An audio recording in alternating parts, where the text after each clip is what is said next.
Hello दोस्तों, कैसे हो आप सभी। स्वागत है आपका मेरे यूट्यूब चैनल में। आप देख रहे हैं डीपी पाठशाला यानी कि डीएलएड पाठशाला। तो दोस्तों, जैसा कि आप लोग जानते हैं कि हम लोग पढ़ रहे हैं सामाजिक विज्ञान, आपका फर्स्ट सेमेस्टर का। आज है क्लास 8वीं। 7 क्लास आपकी हो गई है। तो दोस्तों, जैसे कि आज हम पढ़ेंगे आपका क्रांति और परिवर्तन की शताब्दी के बारे में, ठीक है। यानी 6th सेंचुरी बीसी में जो जैन रिलीजन था, बुद्धिस्ट था, तो धर्मों का महासंग्राम और बदलाव की लहर के बारे में हम पढ़ेंगे आज के लेक्चर में, ठीक है।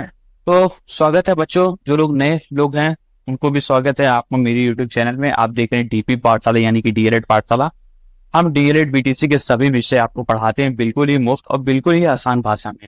चाहे आप हिंदी मीडियम पे हो या फिर इंग्लिश मीडियम पे, उससे फर्क नहीं पड़ता बच्चों, क्योंकि हम आपको पढ़ाते हैं हिंदी और इंग्लिश दोनों ही भाषाओं में, ताकि आपको हर टॉपिक्स अच्छे से समझ में आ सके।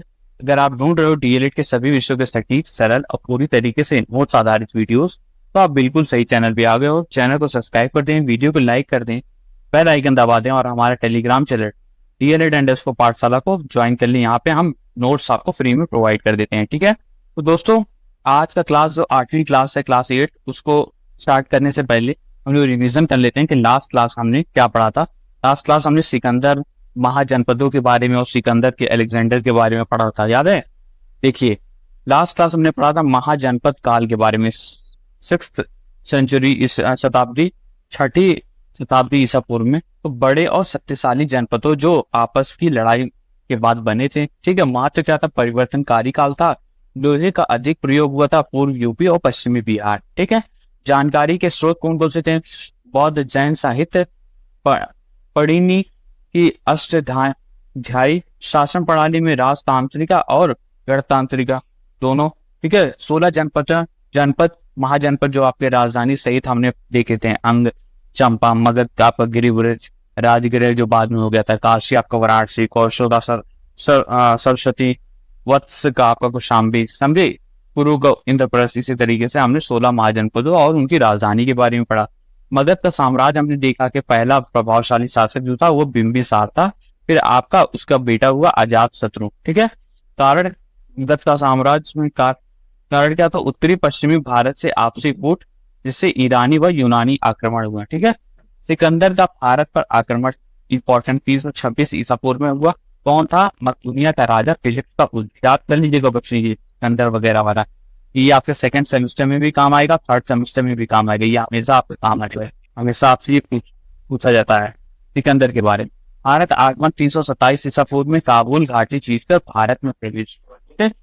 युद्ध जो है आपका अश्रफ जाति को हराया, तक्षशिला के राजा आम्बी ने अधीनता स्वीकार की। इसके अलावा सेना में विरोध जो हुआ, जिसकी वजह से सिकंदर वापस लौट रहा था। व्यास नदी पर सेना ने आगे बढ़ने से मना कर दिया था, ठीक है। मृत्यु इनकी हुई 330 ईसा पूर्व में, 33 वर्ष की आयु में स्वदेश वापसी के दौरान, ठीक है।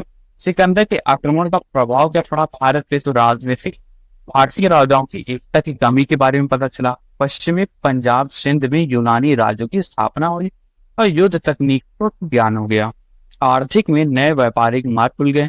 भारत यूनान आयात और निर्यात बढ़ा, मसाले वगैरह, हाथी का दांत, ठीक है। भारतीय मुद्रा यूनानी मुद्रा से प्रभावित हुई, ठीक है।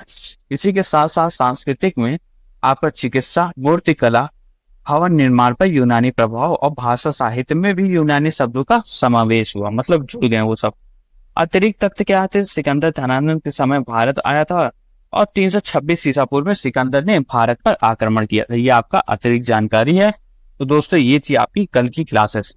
आशा करता हूँ आपको अच्छी लगी होगी। बता देता हूँ, अगर आपको नोट्स चाहिए तो आप हमारे डीएलएड_पाठशाला टेलीग्राम चैनल पर जाइए, वहाँ पे आपको नोट्स मिल जाएगा। साथ ही साथ अगर आपको हमसे बात करनी है तो इंस्टाग्राम पे dp.पाठशाला हमारा इंस्टाग्राम का अकाउंट है, वहाँ पे आप हमें जाके फॉलो करें, ठीक है, और हमसे बात करें, हम आपको सारी चीज बता सकते हैं वहाँ पे, ठीक है। इसके अलावा बच्चों, मैं आपको नोट्स दिखा देता हूँ कि किस तरीके का हमने एक नोट्स बनाया है। फर्स्ट सेमेस्टर और थर्ड सेमेस्टर के लिए मैंने नोट्स लॉन्च कर दिए हैं अपने टेलीग्राम चैनल पे।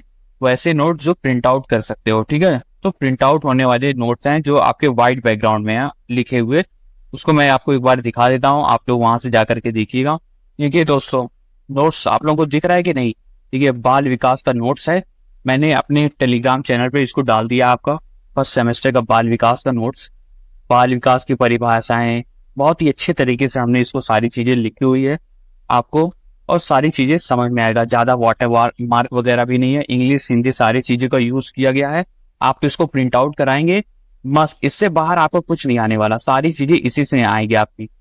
शॉर्टकट नोट याद रखने के लिए सारी चीजें, किस तरीके से ट्रिक्स है, बाल विकास की अवस्थाएं, पूरी नोट्स हमने इसी में आपकी लगा दी है। ठीक है दोस्तों, ऐसे ही अगर आपको और नोट्स चाहिए होगा और सब सब्जेक्ट के लिए तो आप हमें बताइए टेलीग्राम चैनल पे।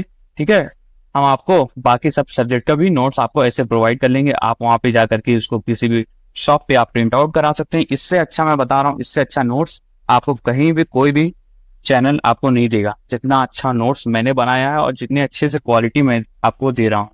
ठीक है दोस्तों, चलो फिर आते हैं बैक, पढ़ते हैं अपना आज का लेक्चर। तो दोस्तों, क्या आपने कभी सोचा है कि एक ऐसा दौर जब लोग पुराने रीति रिवाज से उब चुके थे, जब समाज में बदलाव की एक आंधी चल रही थी, और ऐसे समय में आपका दो महान टीचर आए जिन्होंने लोगों को जीने का एक नया रास्ता दिखाया। लगता है ना किसी ब्लॉकबस्टर मूवी की कहानी जैसा। तो दोस्तों, यही है आपका आज की टॉपिक। तो जी हाँ, आज हम इतिहास की एक ऐसे क्रांतिकारी दौर में चलने वाले हैं जिसे क्रांति और परिवर्तन की शताब्दी कहा जाता है। इस समय आपका भारत में दो बहुत जरूरी धर्मों को जन्म हुआ। कौन कौन सा जन्म हुआ आपका? जैन धर्म और बुद्धिज्म। ठीक है, बुद्ध धर्म। मैं हूँ आपका दोस्त, आपका होस्ट डीपी पाठशाला से, और आज हम इन दोनों महान धर्मों के फाउंडर्स और उनके टीचिंग्स और उनके मैजिक को समझेंगे।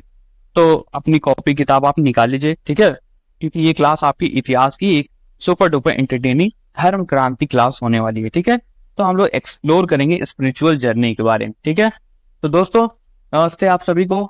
6वीं शताब्दी ईसा पूर्व में 6th सेंचुरी BC एक बहुत ही खास समय था, न केवल भारत के लिए बल्कि पूरी दुनिया के लिए। इसे क्रांति और परिवर्तन की शताब्दी यानी century of revolutions and changes कहते हैं। इस समय पुराने विचार और मान्यताएं बदलने लगे थे और नए विचार सामने आ रहे थे। ठीक है, समझ में आया? देखिए, इस काल में आपका भारत के मध्य गंगा नदी की घाटी में दो बहुत जरूरी धर्म का जन्म हुआ, जैन धर्म और बुद्ध धर्म। ठीक है, जैन रिलीजन और बुद्धिस्ट रिलीजन। चलो इनके बारे में अब हम विस्तार से जानते हैं। ठीक है, जैन धर्म। जैन धर्म में आपका, जैन धर्म यानी जीतने वाला धर्म, जीतने वालों का धर्म। ठीक है, तो जैन रिलीजन, जैन धर्म में आपके 24 तीर्थकर हैं। ठीक है, याद कर लीजिएगा, इंपॉर्टेंट है, फर्स्ट सेमेस्टर सेकंड सेमेस्टर में भी ये क्वेश्चन आ चुका है। तो 24 तीर्थकर हैं। ठीक है, सबसे पहले आपके तीर्थकर ऋषभ देव। ठीक है, जैन धर्म के संस्थापक, फाउंडर और पहले तीर्थकर आपके ऋषभ देव हैं, इंपॉर्टेंट। ठीक है, जैन उन्हें कहते हैं जो जिन के अनुयायी यानी फॉलोअर है। ठीक है, जिन का मतलब है जिन्होंने अपने मन को जीत लिया हो, अपनी बॉडी स्पीच को जीत लिया हो और अपनी काया यानी बॉडी को जीत लिया हो। ठीक है, ऋषभ देव का जिक्र ऋग्वेद में भी मिलता है आपका। ठीक है, जैन धर्म में वस्त्रहीन यानी नेकेड रहना, शुद्ध शाकाहारी यानी प्योर वेजिटेरियन भोजन करना और निर्मल यानी प्योर वाणी बोलना एक जैन अनुयायी की पहली पहचान होती है। समझ में आया बच्चों की नहीं? तो दोस्तों देखिए, दोस्तों भारतीय इतिहास में आपकी 6वीं शताब्दी ईसा पूर्व में एक बहुत ही खास समय माना जाता है। इसे परिवर्तनकारी काल यानी ट्रांसफॉर्मेशनल एज पीरियड भी कहा जाता है, क्योंकि इस दौरान बहुत सारे बदलाव हो गए थे। जैसे स्मार्टफोन आया, ठीक है, और फीचर वाले फोन ने बदल दिया। ठीक है, तो इस तरीके से जैसे बदलाव होते हैं, स्मार्टफोन, टेलीफोन, स्मार्टफोन, तो वैसे ही कुछ हुआ। इस समय में पुराने विचारों और मान्यता यानी बिलीव्स बदलने लगे थे और नए विचार सामने आ रहे थे। लोग क्या करते थे? लोग कुछ नया चाहते थे। इसी काल में आपका भारत के मध्य गंगा नदी की घाटी में दो बहुत जरूरी धर्म का जन्म हुआ, आपका जैन धर्म और बुद्ध धर्म। ठीक है, जैन धर्म, आपका जैन धर्म जो आपका 24 तीर्थकर हुए इसमें। ठीक है, जैन धर्म के संस्थापक और फाउंडर जो हैं और पहले तीर्थकर जो हैं वो कौन थे? ऋषभ देव थे। ठीक है, इनका जिक्र आपका ऋग्वेदा में भी आता है। ऋग्वेद में जैन कहते किसको है? तो जैन उन्हें कहते हैं जो जिन, ठीक है, के अनुयायी यानी फॉलोअर होते हैं। अब जिन का मतलब क्या होता है? तो जिन का मतलब होता है दोस्तों जिन्होंने अपने मन, अपनी वाणी, अपनी बोलचाल, अपनी काया, अपनी बॉडी पर कंट्रोल कर लिया हो, जीत लिया हो। मतलब जिसने खुद को जीत लिया वही है असली बॉस आपका। ठीक है, वो होता है ना अपनी इंद्रियों को काबू करना, जैसे होता है ना अपने हिंदू रिलीजन में, उसी तरीके से जैन धर्म में वस्त्रहीन रहना शुद्ध शाकाहारी भोजन करना और निर्मल वाणी बोलना एक जैन अनुयायी की असली पहचान होती है। ठीक है, सबसे पहली पहचान यही होती है, फर्स्ट साइड। ठीक है, आते हैं आगे। पार्श्वनाथा। ठीक है, पार्श्वनाथा क्या है? तो पार्श्वनाथ आपका जैन धर्म की 23वें तीर्थकर थे। तो 23rd जो आपके थे, 23rd तीर्थकर थे। ठीक है, आपके 24 तीर्थकर होते हैं। पहले आपके ऋषभ हो गए, ऋषभ देव होगा, और 23वें आपके कौन थे? पार्श्वनाथ जैन धर्म के आपके 23rd तीर्थकर थे। वे काशी के इक्ष्वाकु वंश के राजा अश्वसेन के पुत्र थे। ठीक है, 30 साल की उम्र में वे सन्यासी बन गए थे। उनकी शिक्षाएं यानी टीचिंग ये थी कि हिंसा ना करना यानी नॉन वायलेंस, किसी भी छोटे से छोटे जीव को भी दुख ना पहुंचाना। ठीक है, इसके अलावा सदा सत्य बोलना, ऑलवेज स्पीक ट्रूथ, हमेशा सच बोलना, चोरी ना करना यानी नॉन स्टीलिंग, किसी दूसरे की चीजों को ना चुराना, और संपत्ति ना रखना यानी किसी भी तरह की संपत्ति इकट्ठा ना करना, सेव नहीं करना। ये आपके 23वें जो आपके तीर्थ करते हैं 23rd, उन्होंने बोला था। समझे?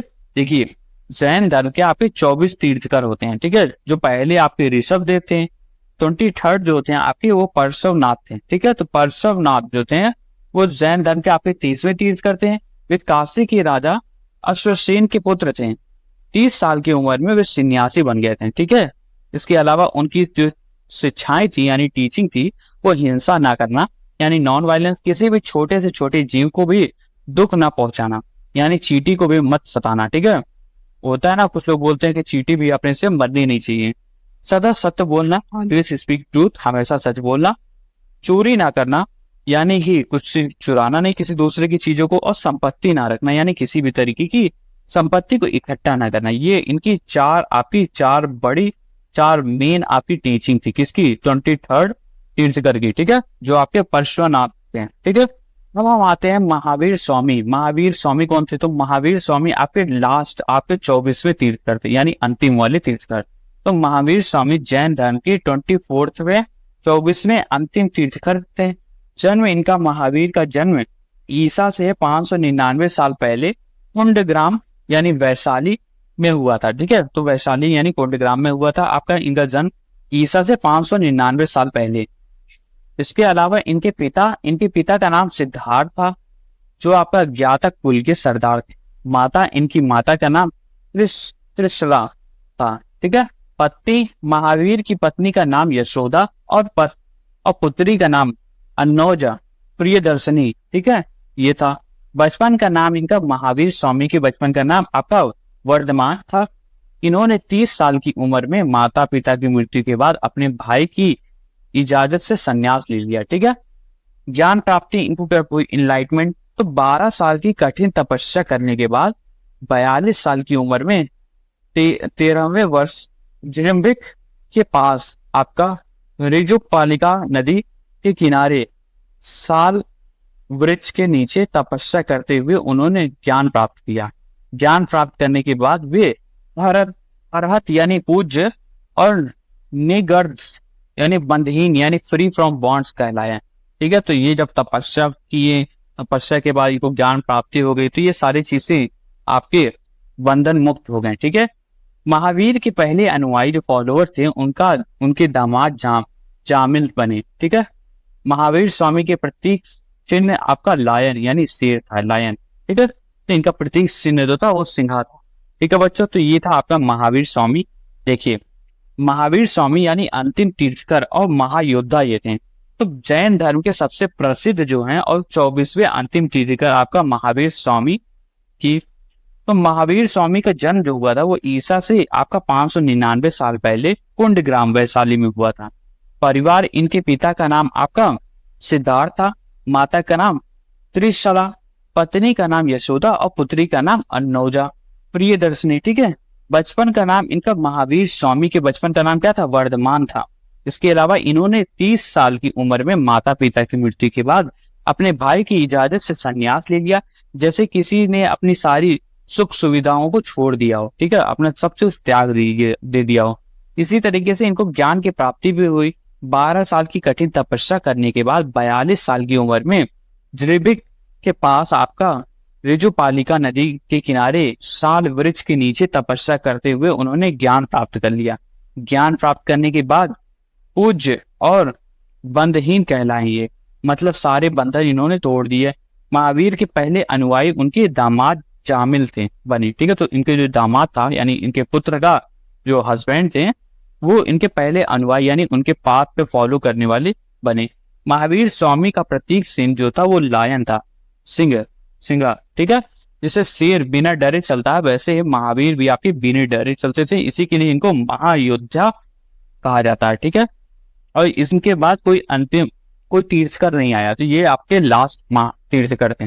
समझ में आया दोस्तों कि नहीं? समझ में आया तो वीडियो को लाइक करें, चैनल को सब्सक्राइब करें और आगे बढ़ते हैं हम लोग। अब हम पढ़ते हैं कि जैन धर्म के मूल सिद्धांतों तथा शिक्षाएं क्या थी। तो मूल सिद्धांत क्या था, बहुत इंपॉर्टेंट है, कई बार पूछा जाता है। और इनकी शिक्षाएं क्या थी, यानी मोक्ष का जो मोक्ष होता है ना, मोक्ष को प्राप्ति करना, तो ये लोग चाहते हैं हमको मोक्ष को प्राप्ति हो जाए, इस तरीके से इन लोग का काम होता था। तो दोस्तों महावीर स्वामी ने हमें मोक्ष और निवारण पाने के लिए बहुत कुछ खास सिद्धांत और शिक्षाएं दी थी आपकी। कौन से? त्रिरत्न दिया, 3 ज्वेल्स जिसको कहते हैं, ठीक है। तो core principle of teaching of Jainism, तो त्रिरत्न आपके 3 ज्वेल्स कौन क्या कहते हैं आपके? तो जैन धर्म में आपके त्रिरत्न को कर्मों के फल से छुटकारा पाने के लिए जरूरी माना गया है। कौन? अगर कोई व्यक्ति त्रिरत्नों को पालन करता है तो वह निश्चय ही मोक्ष और निवारण प्राप्त कर लेगा, ठीक है। कौन कौन सा? आपका राइट नॉलेज यानी सम्यक ज्ञान, सच्चा और पूरा ज्ञान प्राप्त करना, और सच यानी सत्य और झूठ असत्य में अंतर समझना। तो ये आपका क्या हो गया? ये आपका पहला हो गया सम्यक ज्ञान। दूसरा है सम्यक दर्शन यानी राइट फेथ, जैन तीर्थकरों पर विश्वास रखना और ज्ञान यानी सत्य के प्रति सच्ची श्रद्धा यानी डिवोशन रखना। इसके अलावा सम्यक आचरण यानी राइट कंडक्ट या कैरेक्टर, तो इंद्रियां यानी सेंसर्स और कर्मों यानी एक्शन पर पूरा नियंत्रण अपना रखना यानी कंट्रोल करना। ये आपके तीन रत्न थे, ठीक है, यानी 3 ज्वेल्स, ठीक है। इसके अलावा आपका हम पढ़ते हैं मोक्ष के बारे में, ठीक है, यानी निर्वाणा यानी मोक्ष। तो निर्वाण जो है आपका मोक्ष की प्राप्ति के लिए संसार के सभी बंधनों यानी अटैचमेंट के साथ साथ वस्तुओं का त्यागना यानी गिविंग अप द क्लोथ भी जरूरी है, ठीक है। अपने वस्तु को त्याग दीजिए। महावीर जी कहते थे कि इसीलिए गृहस्थों यानी हाउस होल्डर का निर्वाणा प्राप्त नहीं हो सकता। श्वेतांबर शाखा में कपड़े पहनने की अनुमति है, ठीक है। तीसरा आपका पंच महाव्रत आया यानी 5 ग्रेट वॉव्स, ठीक है। तो पंच महाव्रत था क्या था? तो त्रिरत्न का पालन करने के लिए इन 5 महारत्नों का पालन करना जरूरी है। पहला आपका अहिंसा, बहुत इंपॉर्टेंट है ये पंच महाव्रत, ये इंपॉर्टेंट है, हर जहां पूछा जाता है, ठीक है। पहला था अहिंसा यानी कर्म से छोटे से छोटे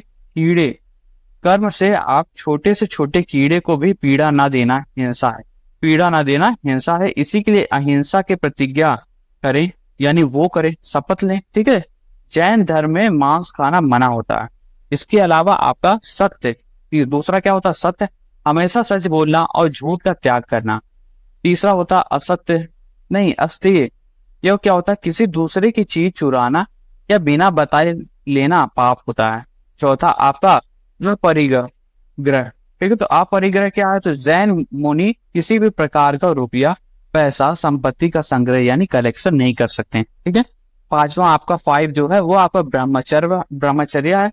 सभी इंद्रियों और इच्छाओं यानी वासनाओं को त्याग कर संयम यानी सेल्फ कंट्रोल का जीवन जीना ही आपका ब्रह्मचर्य है। दोस्तों समझ में आया कि नहीं? ये आपका 5 महाव्रत। इसके अलावा आपका व्रत, उपवास और तपस्या। व्रत, उपवास और तपस्या क्या है? महावीर को घोर तपस्या से ज्ञान प्राप्त हुआ था, ठीक है। इसीलिए बिच्छुओं यानी मांस के लिए व्रत, शरीर को कष्ट देना, ठीक है, गंभीर ध्यान यानी मेडिटेशन और मनन यानी कॉन्टेम्पलेशन करना जरूरी है। अब शरीर को कष्ट देने से हमको मदर टेरेसा की बात याद आती है। मदर टेरेसा भी यही काम करती थी, वो शरीर को कष्ट देती थी, ठीक है, हेल्प भी करती थी लोगों को।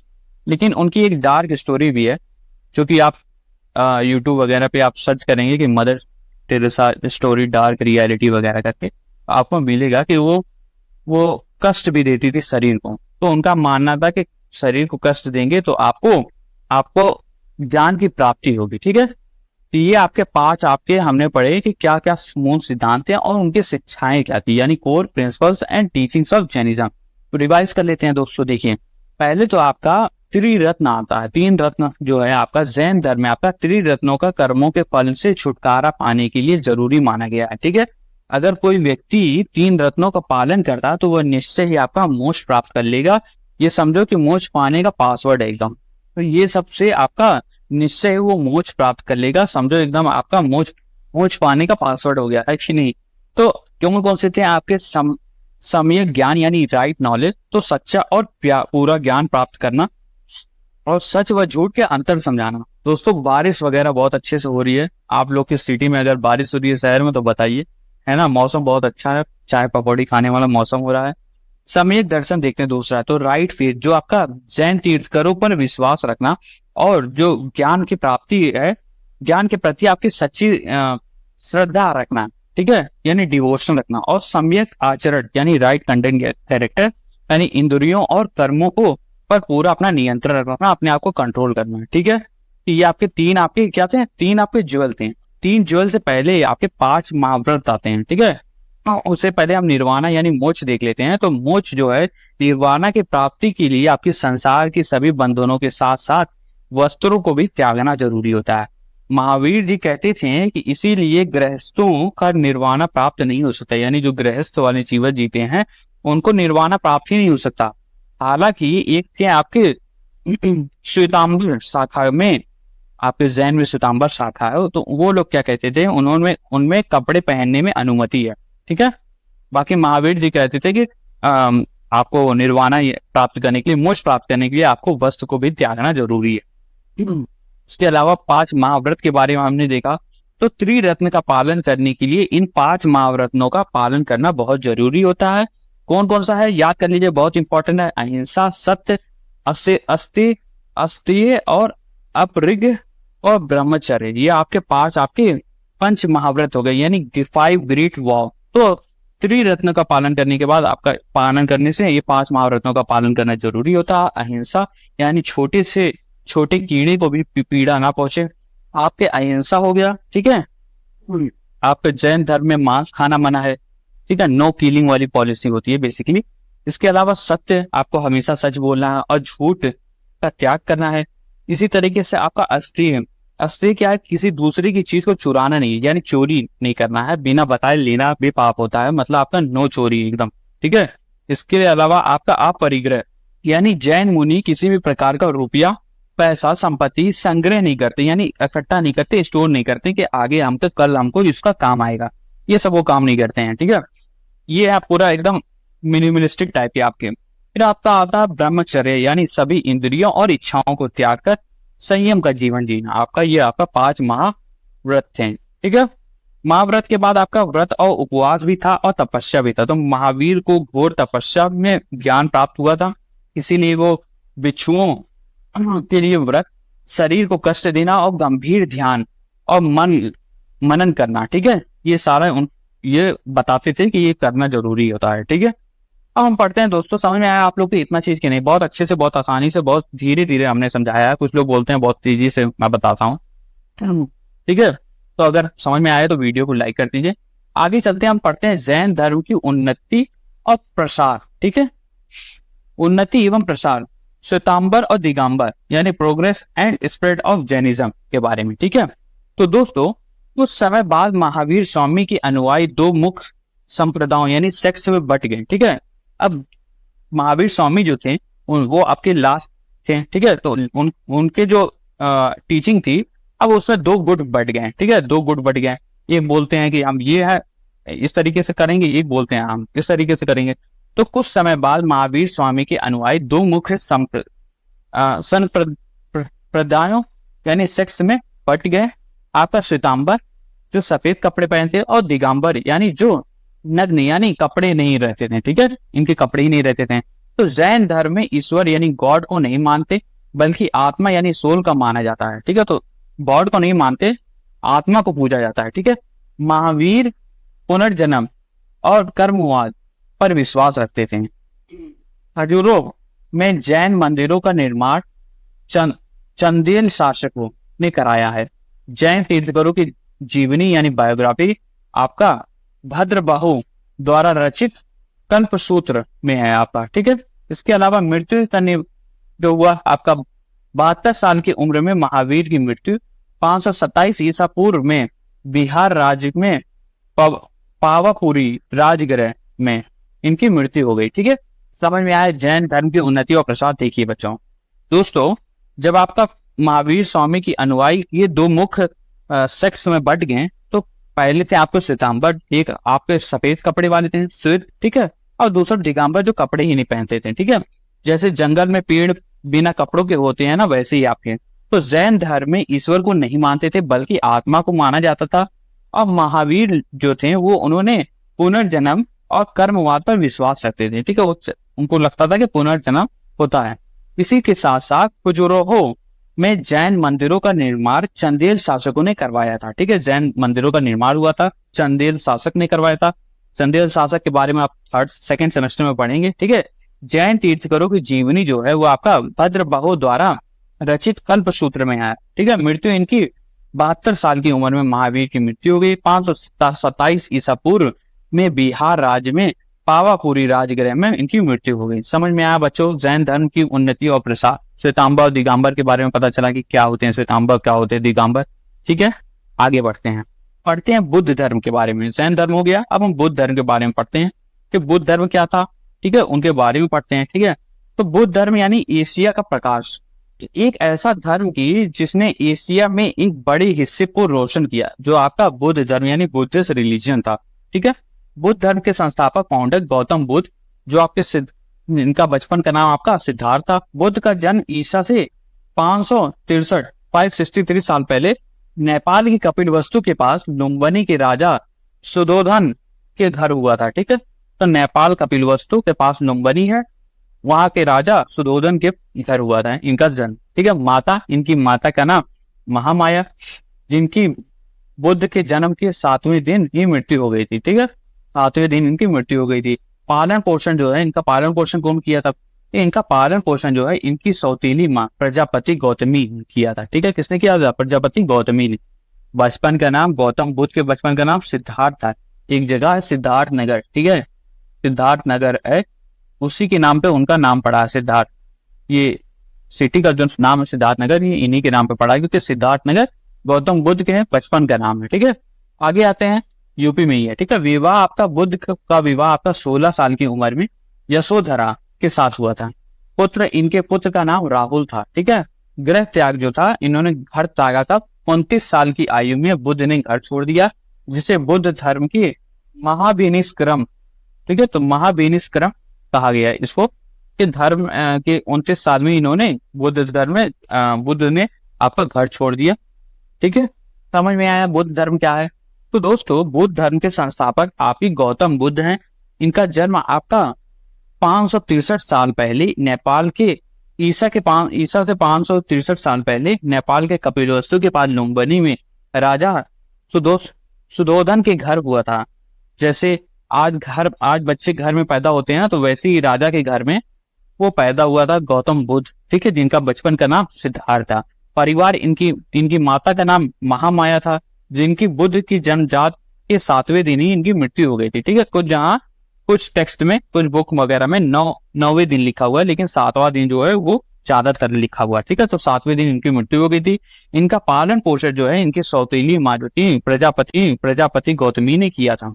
इसके अलावा बचपन का नाम जैसे आप लोगों ने जाना सिद्धार्थ था, ठीक है। बुद्ध का विवाह आपका 16 साल की उम्र में ही हो गया था यशोधरा के साथ, और इनके पुत्र का नाम राहुल था।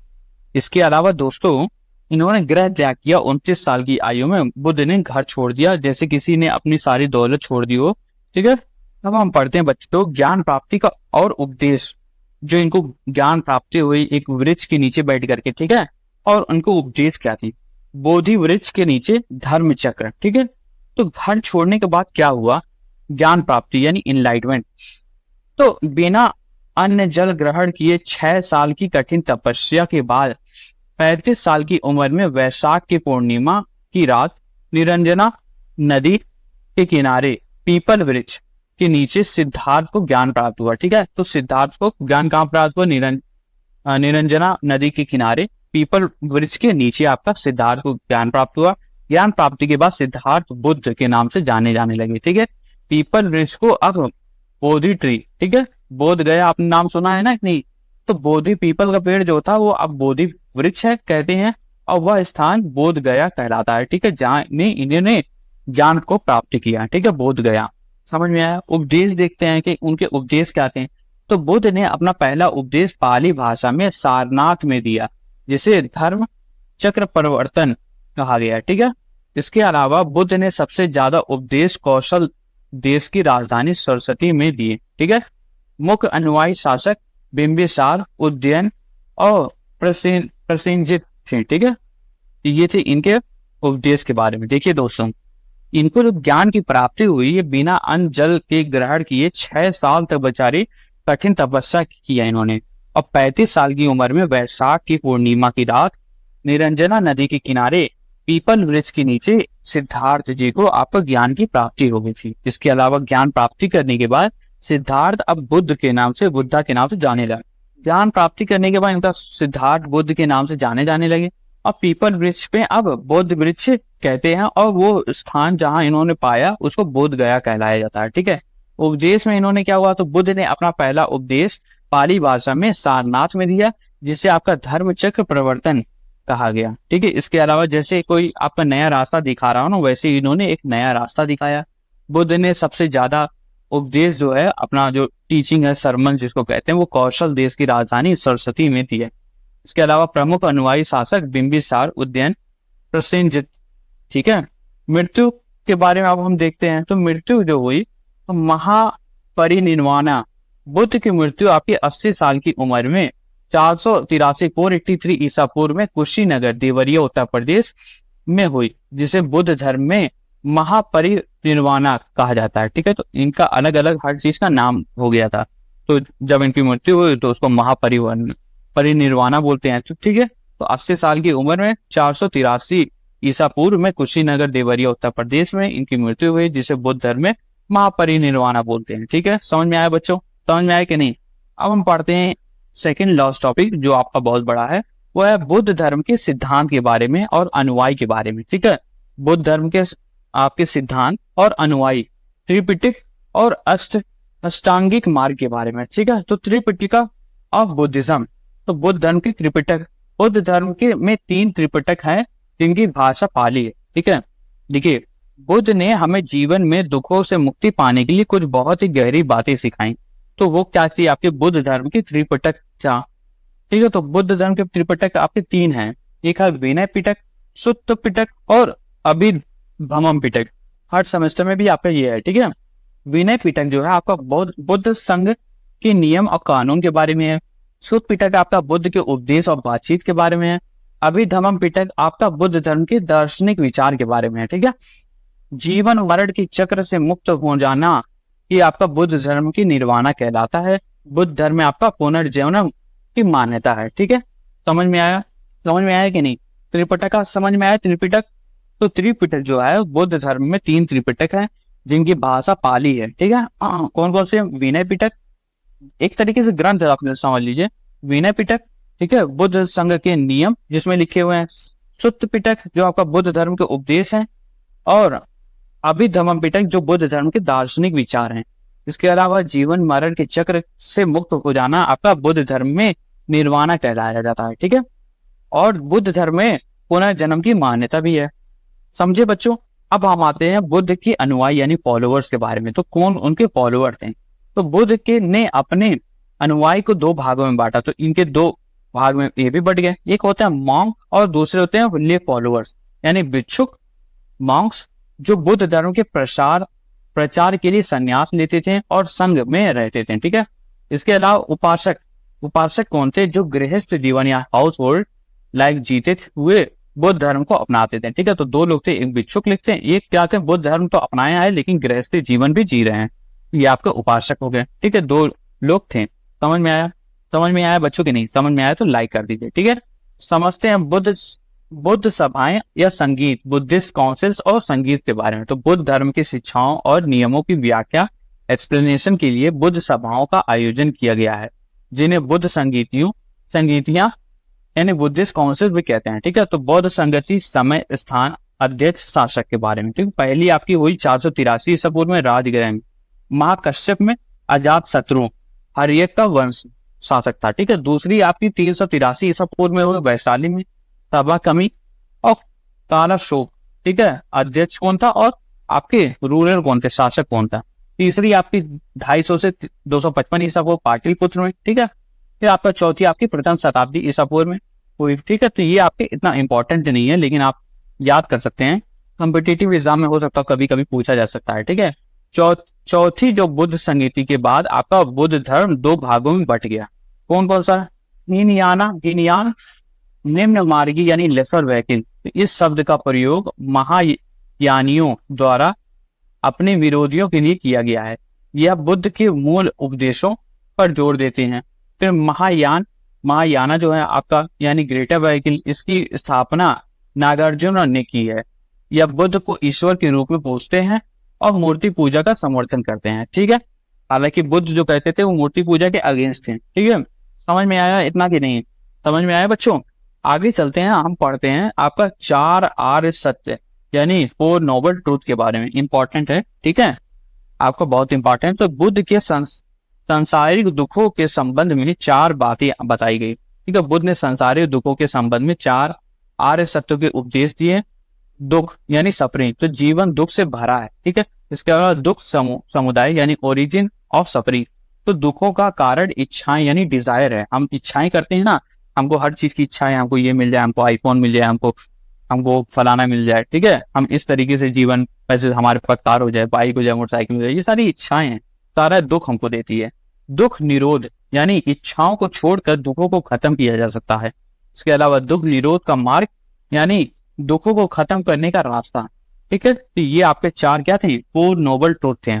बुद्ध ने आपके सांसारिक दुखों के संबंध में 4 बातें बताई। एक है दुख यानी सफरिंग, जो आपका जीवन दुखों से भरा है। जैसे लाइफ में प्रॉब्लम आती है ना, वैसे ही दुख आपका दूसरा दुख समुदाय, जो दुखों के कारण इच्छाएं हैं और चाहिए, यही तो आपका दुख का कारण होता है कि हमको पेट नहीं भर रहा, हमको हर चीज और चाहिए। लेकिन नहीं, दुख निरोध यानी इच्छाओं को छोड़कर दुखों को खत्म किया जा सकता है।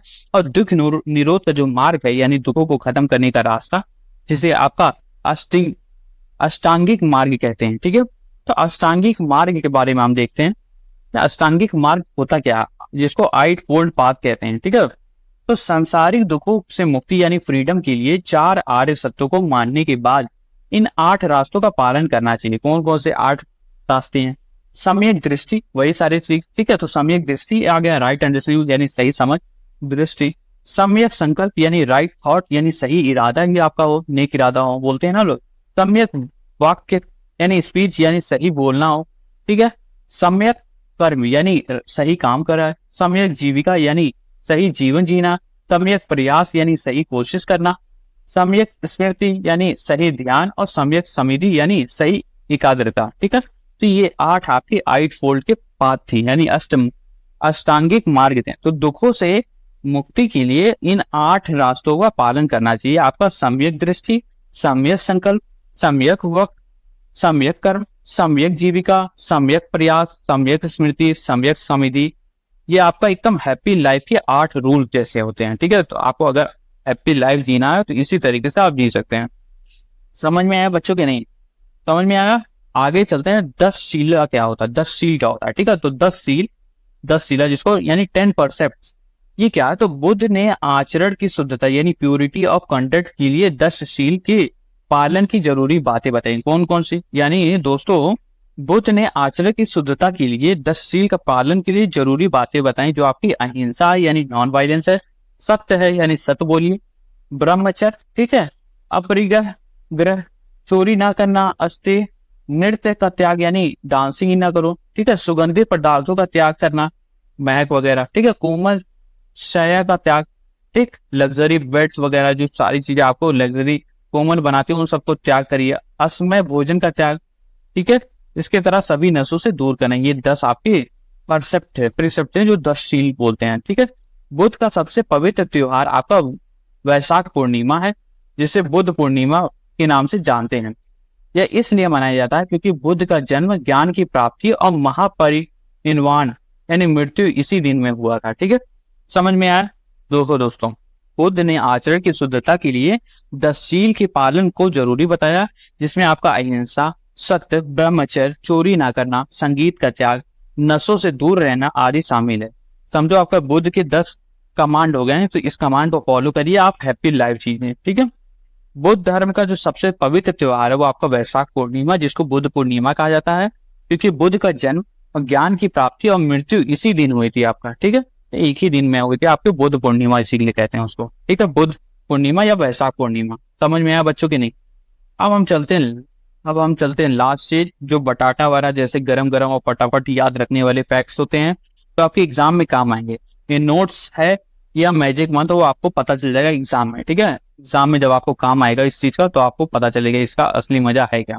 ठीक है, रिवीजन के लिए बहुत बेस्ट चीज होती है, इसी के लिए हमने ये अपने नोट्स में डालता हूँ। ठीक है, उपनिषद काल जो है 6वीं शताब्दी ईसा पूर्व भारत व दुनिया के लिए परिवर्तनकारी काल था। मध्य गंगा घाटी में 2 धर्म का जन्म हुआ, जैन धर्म और बौद्ध धर्म। जैन धर्म के संस्थापक और प्रथम तीर्थंकर आपके ऋषभ देव थे। अर्थ, जिन, मन, वाणी, काया पर विजय। ठीक है, तो इन सभी पे विजय प्राप्त कर लिया अपने बॉडी पे। तीसवें तीर्थंकर जो थे आपके पार्श्वनाथ। ठीक है, शिक्षाएं क्या थी? अहिंसा, सत्य, असत्य, अस्तेय और अपरिग्रह। ठीक है, ये 4 इनकी शिक्षाएं थी। 24वें और अंतिम तीर्थंकर आपके महावीर स्वामी थे। जन्म इनका पूर्णग्राम वैशाली 599 ईसा पूर्व में। बचपन का नाम आपका वर्धमान। ज्ञान प्राप्ति 42 वर्ष की आयु में आपकी ऋजुपालिका नदी के तट पर साल वृक्ष के नीचे इनको ज्ञान प्राप्ति हुई। प्रतीक चिन्ह इनका क्या? सिंह यानी शेर। प्रथम अनुयायी आपके दामाद जामिल थे। मृत्यु का तब हुआ आपका 527 ईसा पूर्व पावापुरी में राजगृह 72 वर्ष की आयु में। ठीक है, इसके अलावा इनके मूल सिद्धांत क्या थे? 3 रत्न थे आपके, त्रिरत्न, सम्यक ज्ञान, सम्यक दर्शन और सम्यक आचरण मोक्ष प्राप्ति हेतु। ठीक है, पंच महाव्रत जो अहिंसा, सत्य, अस्तेय, अपरिग्रह और ब्रह्मचर्य, ये 5 आपके महाव्रत हैं। संप्रदाय श्वेतांबर और दिगंबर। श्वेतांबर आपका सफेद और दिगंबर आपका वस्त्रहीन। ठीक है, ईश्वर को नहीं मानते, आत्मा का पूजन करते थे। ठीक है, और पुनर्जन्म पर विश्वास करते थे। कुजरोहो में के जैन मंदिर चंदेल शासकों ने बनवाया था। जैन तीर्थंकरों की जीवनी कल्पसूत्र में है। ठीक है, भद्रबाहुन के द्वारा। ठीक है, बुद्ध धर्म के बारे में हमने पढ़ा, जो संस्थापक आपके गौतम बुद्ध हैं। जन्म इनकी लुम्बनी, नेपाल 563 ईसा पूर्व। बचपन का नाम सिद्धार्थ, माता महामाया। पालन पोषण आपका सौतेली माँ प्रजापति गौतमी द्वारा। पत्नी यशोधरा, पुत्र राहुल। गृह त्याग 29 वर्ष की आयु में। ठीक है, ज्ञान प्राप्ति आपके 35 साल की आयु में। वैशाख पूर्णिमा की रात निरंजना नदी के किनारे पीपल वृक्ष के नीचे बोध गया, जिसको बोला गया है। ठीक है, बुद्ध कहलाए वृक्ष आपका बोध वृक्ष होता है। ठीक है, जो उसका वृक्ष का नाम हो गया। प्रथम उपदेश आपका सारनाथ में पाली भाषा में। धर्म चक्र प्रवर्तन। इसके अलावा आपका सर्वाधिक उपदेश आपका सरस्वती में। प्रमुख आपका अनुयायी शासक बिंबिसार, उज्जैन। मृत्यु इनकी कब हुई? 483 83 ईसा पूर्व, कुशीनगर देवरिया में 80 वर्ष की आयु में। ठीक है, महापरिनिर्वाण। त्रिपिटक हमने देखा 3, पाली भाषा में विनय पिटक, सुत्त पिटक और अभिधम्म पिटक। ठीक है, इसके अलावा निर्वाण हमने देखा जीवन मरण चक्र से मुक्ति, पुनर्जन्म में मान्यता। अनुयायी आपके भिक्षुक, सन्यासी और उपासक जो गृहस्थ जीवन जीते हैं। बुद्ध संगीतियों हमने देखा राजगृह, अजात शत्रु, वैशाली आपका काला शोक, पाटलिपुत्र आपका अशोक और कुंडलवन आपका कनिष्क। ठीक है, यही बुद्ध धर्म हीनयान और महायान में बटा था। ठीक है, 4 आर्य सत्य आपके थे। दुख समुदाय, दुख निरोध और दुख निरोध का मार्ग। इसके अलावा अष्टगामी का मार्ग हमने देखा दुख निरोध के लिए सम्यक दृष्टि, संकल्प, वाक्य, कर्म, जीविका, प्रयास, स्मृति और समाधि। दशशीला हमने देखा दशशीला आचरण की शुद्धता हेतु अहिंसा, सत्य, ब्रह्मचर्य, अपरिग्रह, अस्तेय आदि।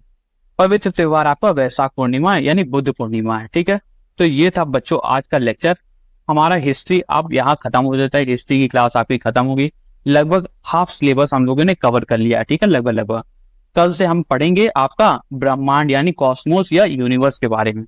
ठीक है, तो यानी ज्योग्राफी के बारे में। ठीक है, तो दोस्तों कैसी थी आज की क्लास? तो ये थी आपकी ये थी हमारी धर्म क्रांति की पूरी कहानी, जैन धर्म की आत्म विजय से लेकर के आपका बुद्ध धर्म की मध्य मार्ग की शिक्षा तक। उम्मीद है आपको ये स्पिरिचुअल जर्नी मजेदार लगी होगी। आपने सीखा होगा कि कैसे ये धर्मों ने मानव जीवन को एक नई दिशा दी। ये सिर्फ इतिहास नहीं, ये आपके जीवन का एक सबक है जो हमें आज भी राह दिखाते हैं। अगर आपको ये वीडियो पसंद आया हो तो इसे लाइक करना मत भूलना, अपने दोस्तों के साथ शेयर करो, खास करके जो डीएलएड वाले हैं। और हाँ, शिक्षा के इस महत्वपूर्ण विषय को समझना चाहते हैं उनको भी शेयर करना, ठीक है। और डीपी पाठशाला को सब्सक्राइब करना मत भूलना, क्योंकि हम ऐसे ही मजेदार तरीके से आपको पढ़ाते रहेंगे, आपकी पढ़ाई को ब्लॉकबस्टर मूवी की तरह बनाएंगे। मिलते हैं हम लोग अगली क्लासेस में, इतिहास के अगले चैप्टर में। तब तक के लिए पढ़ते रहिए, बढ़ते रहिए। और हाँ, हमेशा याद रखना बच्चों कि ज्ञान की रोशनी सब तक पहुंचे, यही हमारी सच्ची जीत है। हर क्लास में हम यही बोलते हैं। और हाँ, अगली बार में जब कोई कहे कि संयम रखो तो समझना कि वो आपको जैन और बुद्ध धर्म के सिद्धांत सिखा रहा है, ठीक है। संयम रखना वहीं से आया है। आपका जय हिंद, जय Bharat. Thank you so much, bye everyone.